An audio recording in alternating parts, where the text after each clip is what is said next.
முதல்ல உங்கள் தலைவரோட பேரை மென்ஷன் பண்ணி பேசுனது தவறு தான்.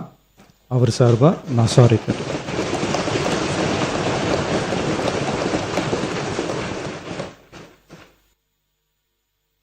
மாண்புமிகு பேரவைத் தலைவர் அவர்களே, தமிழக மக்கள் நம் உயிர் என்றால் தமிழக விவசாயிகள் நம்ம உயிர் நாடி. உலகில் ஜாதி, மதம், இனம், மொழி என அனைத்து வேறுபாடுகளுக்கும் அப்பாற்பட்டு நடைபெறும் தொழில் என்றால் அது விவசாய தொழில் மட்டுமே. உலகின் ஒரு மூலையில் உற்பத்தி செய்யப்படும் விவசாய பொருட்கள் உலகின் மற்றொரு மூலையில் உள்ள மக்களின் உணவு தேவையை பூர்த்தி செய்கிறது. எந்த நாடு உழவு தொழிலை மதித்து விவசாயிகளுக்கு உரிய பாதுகாப்பையும் ஆதரவையும் வழங்குகிறதோ அந்த நாட்டில்தான் மக்கள் வளமாகவும் மகிழ்ச்சியாகவும் வாழ முடியும்.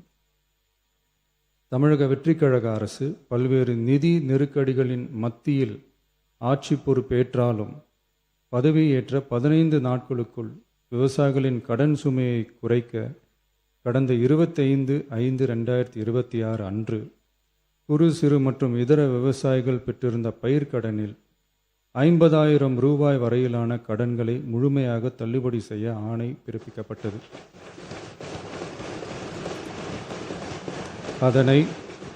அதனைத் தொடர்ந்து மாநிலம் முழுவதும் பல்வேறு விவசாய அமைப்புகளிடமிருந்து பெறப்பட்ட பயிர்க்கடன் தள்ளுபடி தொடர்பான கோரிக்கைகளை கனிவுடன் பரிசீலித்து நிதி நெருக்கடியான சூழ்நிலையிலும் விவசாயிகளின் நலனை பாதுகாக்க வேண்டியதன் அவசியத்தை மட்டும் கருத்தில் கொண்டு குறு சிறு மற்றும் இதர பெரு விவசாயிகளுக்கு 50,000 ரூபாய் வரை முழு தள்ளுபடி செய்ய அறிவிக்கப்பட்டதை உயர்த்தி ரூபாய் 75,000 வரை கடன் பெற்றவர்களுக்கு முழு தொகையையும் ரூபாய் 75,000க்கும் மேல் கடன் பெற்றவர்களுக்கு ரூபாய் 35,000 தள்ளுபடி செய்ய அறிவிக்கப்பட்டு அதன் மூலம் 14.44 லட்சம் விவசாயிகளுக்கு ரூபாய் 5,932.23 கோடி அளவிலான கூட்டுறவு பயிர்க்கடன் தள்ளுபடி செய்து 19/6/26 அன்று ஆணையிடப்பட்டது. இதில் 31/7/2026 வரை ரூபாய் 5,267 கோடி விடுவிக்கப்பட்டு 13.34 லட்சம் விவசாயிகளின் கணக்கில் வரவும் வைக்கப்பட்டுள்ளது. இச்சூழ்நிலையில் மாநிலம் முழுவதும் உள்ள விவசாய சங்க அமைப்புகளின் பிரதிநிதிகள் பயிர்க்கடன் தள்ளுபடியை அதிகரிக்க வேண்டும் என்ற கோரிக்கையை முன்வைத்து கொண்டிருந்தனர். இதனைத் தொடர்ந்து 7/8/2026 அன்று விவசாய சங்கங்களின் பிரதிநிதிகள் மாண்புமிகு மூத்த அமைச்சர்கள் மற்றும் துறை செயலாளர்களுடன் நடைபெற்ற ஆலோசனை கூட்டத்தில் அவர்களின் கோரிக்கைகள் விரிவாக பரிசீலிக்கப்பட்டது. கடந்த காலங்களில் பயிர்க்கடன்கள் தள்ளுபடி செய்யப்பட்டாலும் அரசால் கூட்டுறவு வங்கிகளுக்கு செலுத்த வேண்டிய தொகை 4 to 5 ஆண்டு கால இடைவெளியில் செலுத்தப்பட்டு வந்துள்ளது. 2021 ஆண்டில் பயிர்க்கடன் தள்ளுபடி செய்யப்பட்ட தொகை 2021 முதல் 26 வரையான காலத்தில் அரசால் 12 தவணைகளாக கூட்டுறவு வங்கிகளுக்கு செலுத்தப்பட்டுள்ளது. ஆனால் அந்த கால அவகாசம் நமது அரசுக்கு தற்போது இல்லை. இந்திய ரிசர்வ் வங்கியின் 28/11/2025 தேதியிட்ட கடிதத்தில் அரசு கடன் தள்ளுபடி திட்டங்களுக்கான செயல்பாட்டு நடைமுறைகளின்படி பயிர்க்கடன் தள்ளுபடிக்கான முழு தொகையையும் அரசானது 45 முதல் 60 நாட்களுக்குள் கூட்டுறவு வங்கிகளுக்கு முழுமையாக செலுத்த வேண்டும் என்ற வழிமுறை நடைமுறையில் வந்துள்ளது. இந்த வழிகாட்டுதலின்படியும் தமிழ்நாடு அரசின் நிதிநிலை மற்றும் நிதி ஆதாரங்கள் ஆகியவற்றை கருத்தில் கொண்டும் இந்த இக்கட்டான சூழ்நிலையிலும் கூட்டுறவு வங்கிகள் மூலம் வழங்கப்பட்ட பயிர்க்கடன்களுக்கு பின்வரும் கூடுதல் தள்ளுபடியை வழங்கிட அரசு முடிவு செய்துள்ளது. 75,000 ரூபாய் வரை பெற்றுள்ள பயிர்க்கடன்கள் 100% முழுமையாகவும், 75,000 ரூபாய் முதல் 1 லட்சம் ரூபாய் வரை பெற்றுள்ள பயிர்க்கடன்களுக்கு அதிகபட்சமாக 75,000 ரூபாய் வரையும், 1 லட்சம் ரூபாய்க்கு மேல் பெற்றுள்ள பயிர்க்கடன்களுக்கு அதிகபட்சமாக 35,000 ரூபாய் வரையும் தள்ளுபடி வழங்கப்படும். இதன் மூலம் 75,000 ரூபாய் முதல் 1 லட்சம் ரூபாய் வரை பயிர்க்கடன் பெற்றுள்ள 2,38,264 விவசாயிகளுக்கு தலா 75,000 ரூபாய் வரை தள்ளுபடி வழங்கப்படும். இதனால் ஏற்கனவே பெற்ற தள்ளுபடி தொகைக்கு மேலாக 40,000 ரூபாய் வரை கூடுதல் தள்ளுபடி பெறும் வாய்ப்பு ஏற்படும்.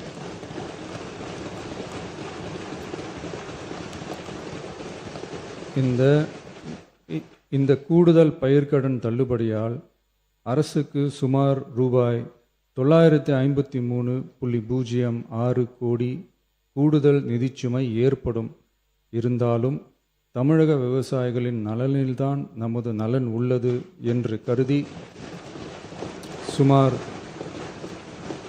13.34 லட்சம் விவசாயிகளுக்கு மொத்தமாக 6,220 கோடி ரூபாய் பயிர்க்கடன் தள்ளுபடியை இந்த அரசு வழங்குகிறது. நன்றி. இது வரலாற்று சிறப்புமிக்க சட்டமன்றம். சமூக நீதி கொள்கைக்கு சட்டம் வடிவம் கொடுத்த சட்டமன்றம். கல்வி கண் திறந்த கர்ம வீரர் காமராஜன் சட்டமன்றம். தமிழ்நாட்டின் பெயர் வைத்த அறிஞர் அண்ணாவின் சட்டமன்றம். சாமானியின் குரல் இந்த அவையில் ஒலிக்க காரணமாக இருந்த புரட்சி தலைவர் எம்ஜிஆரின் சட்டமன்றம். அந்த வகையில் தமிழ்நாட்டின் வரலாற்றை திருத்தி எழுதி வரலாறுக்கான சாதனை படுத்திக் கொண்டிருக்கும் இளைஞர்களின் ஐகான், பெண்களின் காவலன், சமூக நீதியை நிலைநாட்டிக் கொண்டிருக்கும் ஜனநாயகன், நாளைய இந்தியாவின் ஒன் ஒன்லி நம்பிக்கை நாயகன், நம் மாண்புமிகு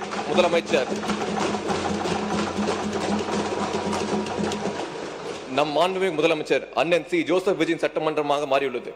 இனி எப்போதும் நம் சரித்திர நாயகன் சட்டமன்றமாக இருப்போம் என்பது எந்த ஒரு சந்தேகமும் இல்லை. இவரின் தலைமைக்கும் பொறுமைக்கும் ஒரு குரலை குறிப்பிட்டு காட்ட விரும்புகிறேன். செவி கைப்ப சொல் பொறுக்கும் பண்புடை வேந்தன், கவிகை கீழ்த்தங்கும் உலகு. இந்த குரலின் பொருள் எவ்வளவு கடுமையான சொற்களாக இருந்தாலும் நாட்டு நன்மையை கருதி அவற்றை பொறுத்துக் கொள்ளும் நல்ல பண்பு கொண்ட அரசனின் குடை நிழலில் இந்த உலகமே பாதுகாப்பாக இருக்கும். அந்த வகையில் எங்கள் முதலமைச்சர் நிழலில் தமிழ்நாடு மட்டுமல்ல, நாளை இந்தியா முழுவதும் பாதுகாப்பாக இருக்கும். இந்த மாபெரும் வரலாற்று சிறப்புமிக்க சட்டமன்றத்தில் என்னை போன்ற சாமானியனுக்கும் பேசுவதற்கு வாய்ப்பளித்த தமிழ்நாட்டின் நிரந்தர முதலமைச்சர் தளபதி அவர்களுக்கும் இந்த ரேவந்த் சரணை தங்களின் அரணாக நினைத்து நம்பிக்கையோடு வாக்களித்த மதுரவாயில் மக்களுக்கும் என்னோட மனமார்ந்த நன்றியும் வணக்கமும். மாண்புமிகு பேரவைத் தலைவர் அவர்களே, இந்த பேரவையில் இன்று நான் நிற்கும் போது ஒரு விஷயத்தை முழுமையாக உணர்கிறேன். மக்களால் தேர்ந்தெடுக்கப்படுவது ஒரு இலக்கின் முடிவல்ல, அது ஒரு மிகப்பெரிய பொறுப்பின் தொடக்கம். மாண்புமிகு பேரவைத் தலைவர் அவர்களே, பேரவையில் தாக்கல் செய்யப்பட்டுள்ள பட்ஜெட் மாண்புமிகு வெற்றி தலைவரின் ஆட்சியின் ஒரு விஷனரி அவுட்லுக் எவ்வாறு ஒரு செயல் திட்டமாக மாறப்பட்டுள்ளது என்பதற்கான சிறந்த எடுத்துக்காட்டு. நமது மாநிலத்திற்கும் மக்களுக்கும் உண்மையில் என்ன தேவை என்பதை அடையாளம் கண்டு வெறும் எண்ணிக்கைக்காக அறிவிப்பில்லாமல் மக்கள் வாழ்க்கையில் மாற்றத்தை ஏற்படுத்த நோக்கத்துடன் இந்த அரசு செயல்படுத்தி வருவதை இந்த பட்ஜெட் எடுத்துக்காட்டுகிறது. மாண்புமிகு பேரவைத் தலைவர் அவர்களே, மருத்துவம் மற்றும் மக்கள் நல்வாழ்வுத்துறையின் மானிய கோரிக்கை குறித்து என்ன சிறிது கருத்துக்கள் தெரிவித்துக் கொள்கிறேன். மருத்துவம் மற்றும் மக்கள் நல்வாழ்வுத்துறை ஒரு சேவை துறையாகும். தமிழகத்தில் ஏழை எளிய மக்கள் பெரும்பாலும் அரசு மருத்துவமனைகளுக்கு நாடி சிகிச்சை பெற்று வருகின்றனர். இதனை ஒண்ணுதான் நமது அண்ணன் சி. ஜோசப் விஜயின் தலைமையிலான அரசு மருத்துவம் மற்றும் மக்கள் நல்வாழ்வுத்துறைக்கு 23,357 கோடி ரூபாய் ஒதுக்கியுள்ளது என்பதை மகிழ்ச்சியுடன் தெரிவித்துக் கொள்கிறேன். குறிப்பாக அரசு மருத்துவமனைகளில் நடைபெறும் பிரசவங்களின் எண்ணிக்கையை அதிகரித்து இதன் மூலம் மருத்துவ தேவைகளுக்கான பொதுமக்கள் சொந்தமாக செலவிடும் தொகையை குறைக்கும் நோக்கில் அனைத்து குழந்தைகளுக்கும் தாய்மாமனாக திகழும் தளபதி அவர்களின் அரசில் தாய்மாமன் தங்க மோதிரம் திட்டத்தை செயல்படுத்துவதற்காக 560 கோடி ரூபாய் நிதி ஒதுக்கப்பட்டுள்ளதை நான் மனமாற வரவேற்கிறேன். தாய்மாமன் தங்க மோதிரம் திட்டம் தமிழர் பாரம்பரியத்தின் தாய்மாமன் தனது சகோதரியின் குழந்தைகளுக்கு சீர் செய்யும் கலாச்சாரத்தை பிரதிபலிக்கும் வகையில் அரசாங்கமே தாய்மாமனாக இருந்து இத்திட்டத்தை செயல்படுத்துகிறது. இத்திட்டத்தின் மூலம் ஆண்டுக்கு சுமார் 4.4 லட்சம் குழந்தைகள் 1 கிராம் தங்க மோதிரத்தை பெற்று பயனடைவர். இது வெறும் தங்க மோதிரம் வழங்கும் திட்டம் அல்ல, அரசு மருத்துவமனைகளில் பிறக்கும் குழந்தைகளுக்கும் அவர்கள் தாய்மார்களுக்கும் கௌரிக்கும் சமூக நல திட்டமாகும்.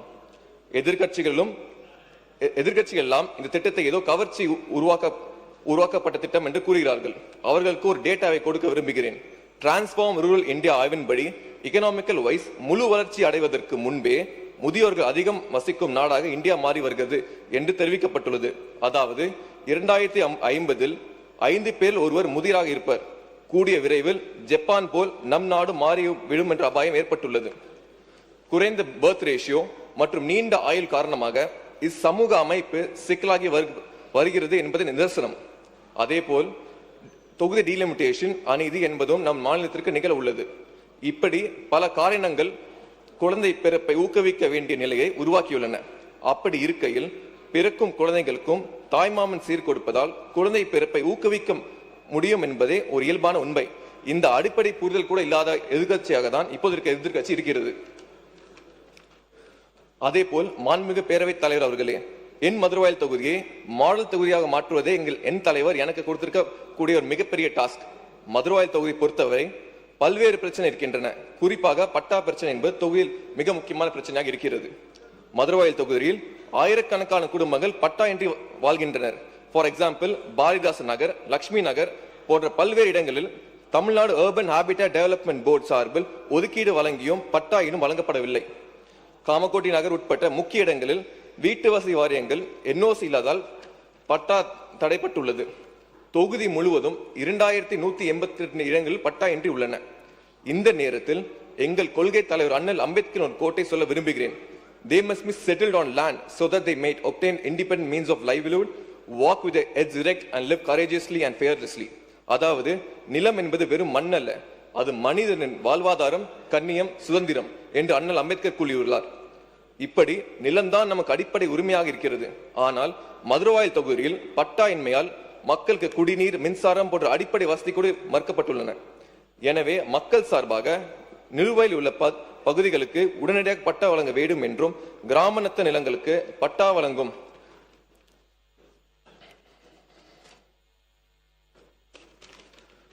பணியை விரைவுபடுத்த வேண்டும் என்றும் என்ஓசி இல்லாத வீட்டு வசதி வாரிய பகுதிகளுக்கு என்ஓசி வழங்க வேண்டும் என்றும் அவர்களுக்கு பிரதிநிதியாக அரசிடம் கோரிக்கை வைக்கிறேன்.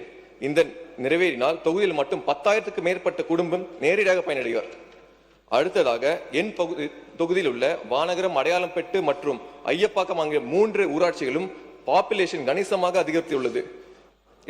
இதற்கேற்ப பேசிக் இன்ஃப்ராஸ்ட்ரக்சர் ஃபெசிலிட்டிஸ் இல்லாததால் மக்கள் கடுமையாக பாதிக்கப்பட்டுள்ளனர். அரசு 31/12/2024 அன்று வெளியிட்ட அரசாணை எண் 201 படி ஐயப்பாக்கமை ஆவடி மாநகராட்சியுடனும் மாநகரம் மற்றும் அடையாளம்பட்டை சென்னை மாநகராட்சியுடனும் இணைக்க நடவடிக்கை மேற்கொள்ளப்படும்.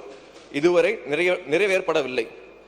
இம்மூன்று ஊராட்சிகளும் மாநகராட்சியுடன் இணைக்கப்பட்டால் drainage facility, roads, drinking water உள்ளிட்ட பெரும்பாலான பேசிக் இன்ஃப்ராஸ்ட்ரக்சர் இஷ்யூஸுக்கு ஒருங்கிணைந்த முறையில் பெர்மனன்ட் சொல்யூஷன் கிடைக்கும்.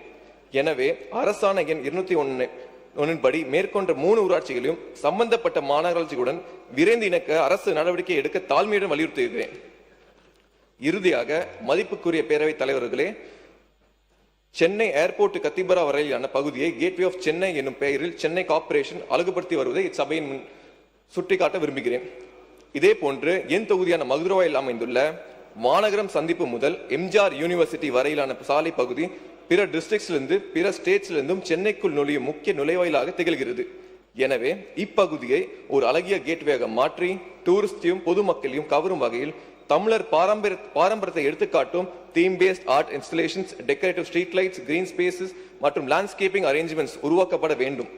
இக்கோரிக்கை அரசு உரிய முக்கியத்துவத்துடன் பரிசீலித்து மதுரவாயல் தொகுதியை வழியாக சென்னைக்கு நுழையும் இப்பகுதியை நகரின் பெருமையாய் பிரதிபலிக்கும் அழகிய கேட்வேயாக மாற்ற வேண்டும் என்று கேட்டுக்கொள்கிறேன். மாண்புமிகு பேரவைத் தலைவர் அவர்களே, நான் இன்று இந்த அவையில் வைத்த கோரிக்கைகள் 3 மட்டுமே. ஆனால் அதன் பின்னால் நிற்கும் மக்கள் எதிர்பார்ப்புகள் ஆயிரக்கணக்கானவை.